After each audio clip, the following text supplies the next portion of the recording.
கர்த்தருடைய பரிசுத்த நாமம் மகிமைப்படுவதாக.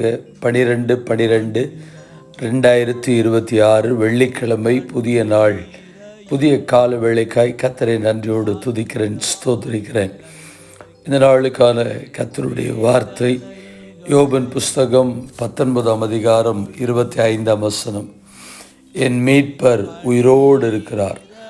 I know that my Redeemer lives.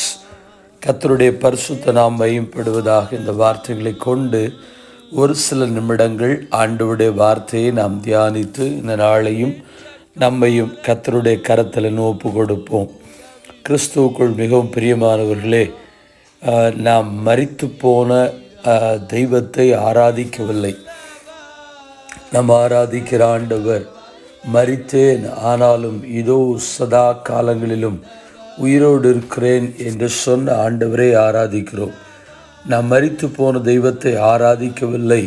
மரணமே உன் கூரெங்கே, பாதாளமே உன் ஜெயம் எங்கே என்று சொல்லி மரணத்தை ஜெயித்து வெற்றி வேந்தராய் 3ஆம் நாளிலே உயிரோடு கூட உயிர்த்தெழுந்த தெய்வத்தை தான், அந்த உயிருள்ள ஆண்டவரை தான் ஆராதிக்கிறோம்.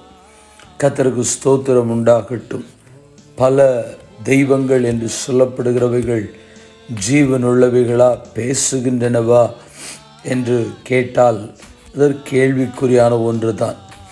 ஆனால் உயிருள்ள தெய்வமாக இயேசு கிறிஸ்து இன்றைக்கும் நம்மோடு கூட பேசுகிறவராக இருக்கிறார்.